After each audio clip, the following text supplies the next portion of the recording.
दोस्तों, मशीनों की दुनिया में आपका एक बार फिर से स्वागत है।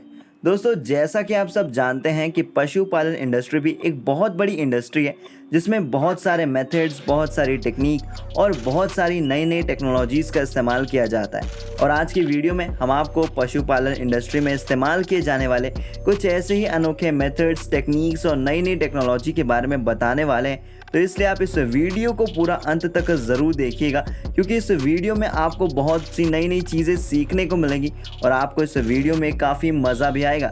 लेकिन दोस्तों, उससे पहले अगर आपने अभी तक हमारे चैनल को सब्सक्राइब नहीं किया है तो चैनल को सब्सक्राइब करके पास में दिए गए बेल आइकन को दबाकर ऑल का ऑप्शन ज़रूर सेलेक्ट कर लें।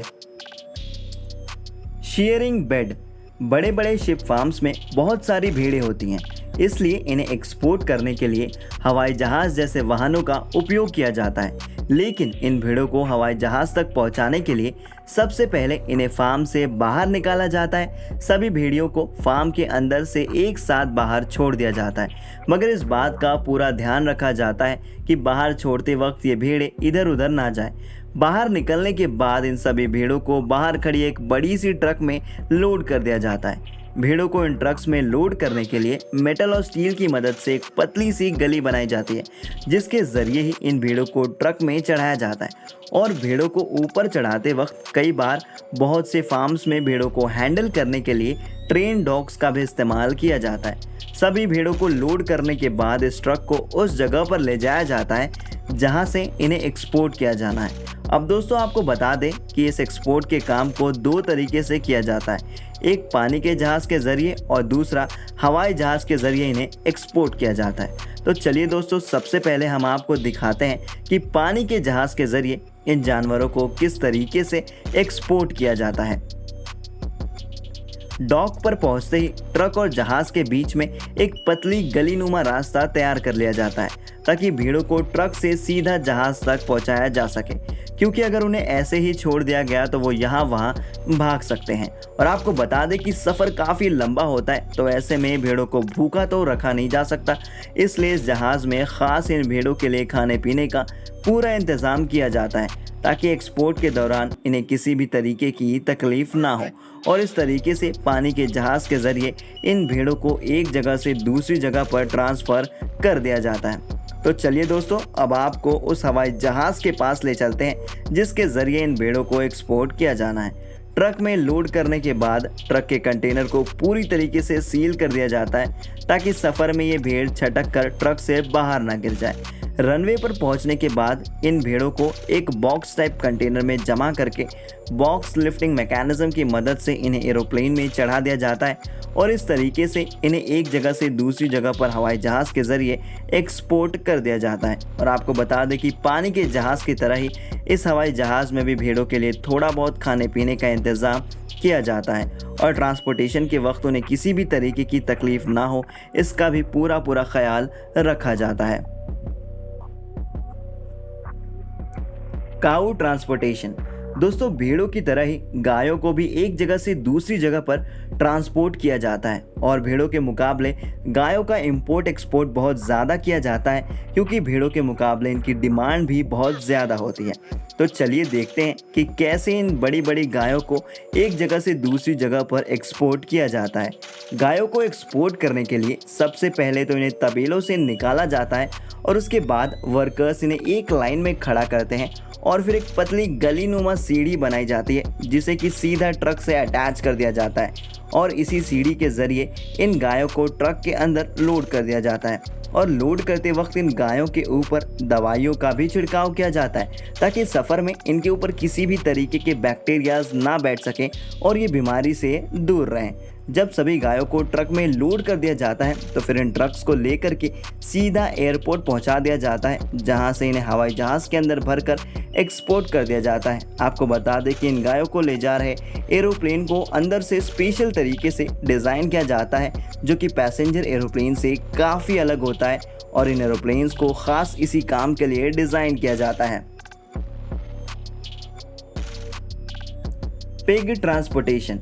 दोस्तों, हमारे देश में भले ही सूअर को इज्जत नहीं मिलती, क्योंकि हमारे देश में ज़्यादातर लोग इसे अच्छा जानवर नहीं मानते हैं, मगर दोस्तों अमेरिका और इंग्लैंड जैसे देशों में सूअर की बहुत ज़्यादा डिमांड होती है, क्योंकि वहाँ के लोग इसके गोश्त को बहुत ज़्यादा पसंद करते हैं और इसलिए इनका भी इंपोर्ट एक्सपोर्ट बहुत बड़े पैमाने पर किया जाता है।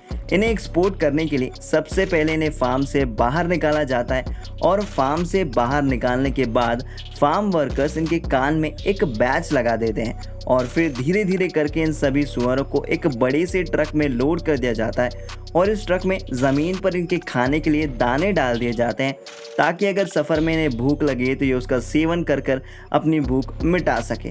अगर इन्हें इंटरनेशनली एक्सपोर्ट करना है तो इन्हें इस ट्रक के ज़रिए या तो बंदरगाह या फिर हवाई अड्डे पर ले जाया जाता है, और अगर इन्हें इंटरनली एक्सपोर्ट करना है तो इन्हें इस ट्रक के ज़रिए ही एक जगह से दूसरी जगह पर एक्सपोर्ट कर दिया जाता है।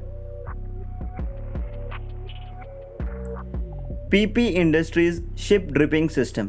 ये मशीन एक ड्रिपिंग सिस्टम पर बेस्ड मशीन है। इस मशीन की मदद से भीड़ों पर पानी स्प्रे किया जाता है, जिसकी वजह से उनका स्नान भी हो जाता है और हाई प्रेशर से आ रहे पानी की बौछार की वजह से उनके शरीर में मौजूद कीटाणु भी एलिमिनेट हो जाते हैं। इस मशीन को अलग अलग फार्म्स की कंडीशन के हिसाब से डिज़ाइन किया जाता है। इसका एरिया काफ़ी बड़ा होता है, जिसकी वजह से जब भीड़ों को इसके अंदर से गुजारा जाता है तो पानी भीड़ों के पूरे शरीर पर पड़ता है और एक वॉश में ही उनके शरीर को अच्छे से साफ कर लिया जाता है। और आपको बता दें कि ये सिस्टम एक पोर्टेबल सिस्टम होता है, जिससे कि आप एक जगह से दूसरी जगह पर ले जा सकते हो। और बता दें कि इस सिस्टम में भीड़ों को ज़रा सी भी तकलीफ नहीं होती है। लेली एस्ट्रोनॉट A5। लेली एस्ट्रोनॉट A5 एक मिल्किंग रोबोट है जो कि लेली इंडस्ट्रीज का सबसे सक्सेसफुल प्रोडक्ट है।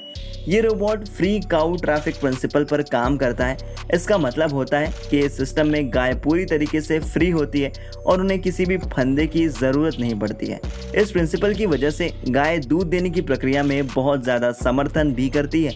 इस रोबोट को इस तरह से डिज़ाइन किया गया है कि दूध दूहने के बाद गायों को किसी प्रकार की परेशानी नहीं होती है और वो बाकी गायों के साथ मिलजुल कर रहती हैं। इस सिस्टम में रहने वाली गायों की कॉलर पर सेंसर लगाया जाता है, जिसकी वजह से गाय जब मिल्किंग प्रोसेस के लिए रोबोट के पास पहुंचती है तो ये सारी इंफॉर्मेशन सेंसर की मदद से लेली के मैनेजमेंट सिस्टम के पास पहुंच जाती है। इस रोबोट के पास गाय का पूरा डेटा मौजूद होता है, जिसका इस्तेमाल कर वो गायों को ज़रूरत के हिसाब से ही पौष्टिक खाना फीड करता है ताकि उनकी सेहत बरकरार रहे।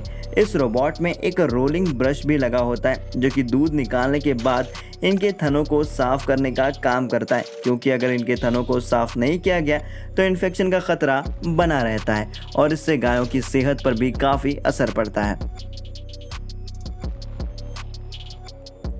मॉनसोंग काउ मिल्किंग सिस्टम। मॉनसोंग होल्स्टेन नाम की कंपनी द्वारा बनाया गया ये काउ मिल्किंग सिस्टम एक ज़बरदस्त मिल्किंग सिस्टम है, जिसकी मदद से दूध की क्वालिटी और क्वांटिटी दोनों ही A1 क्लास की होती है। इस सिस्टम में गायों के थनों में वर्कर्स द्वारा ऑटोमेटिक मिल्किंग पंप लगाया जाता है और फिर सक्शन पंप को स्टोरेज पाइप से कनेक्ट किया जाता है, जहां से दूध गुजरता हुआ स्टोरेज कंटेनर में पहुंचता है। इस पूरे सिस्टम में 90 गायों का दूध एक साथ निकाला जा सकता है और वो भी मात्र 1.5 घंटे में। इस सिस्टम की एक और ख़ास बात यह है कि ये गायों के दूध देने के तरीके से पता लगा लेती है कि गाय बीमार है या नहीं, और इसे इस्तेमाल करने वाले किसानों का कहना है कि इस सिस्टम की मदद से उन्हें अपने गायों के और करीब आने का मौका मिल पाता है। तो दोस्तों आज की वीडियो के लिए बस इतना ही। मिलते हैं अगली वीडियो में, और आपको इसमें से कौन सी मशीन सबसे ज़्यादा पसंद आई यह हमें कमेंट बॉक्स में कमेंट करके ज़रूर बताएं। और अगर आपको वीडियो पसंद आई हो तो इस वीडियो को लाइक और शेयर ज़रूर करिएगा। और अगर आप हमारे चैनल पर नए दर्शक हैं और आपने अभी तक चैनल को सब्सक्राइब नहीं किया है तो चैनल को सब्सक्राइब करके पास में दिए गए बेल आइकन को दबाकर ऑल का ऑप्शन ज़रूर सेलेक्ट कर लें। तो दोस्तों मिलते हैं अगली वीडियो में, तब तक के लिए नमस्कार।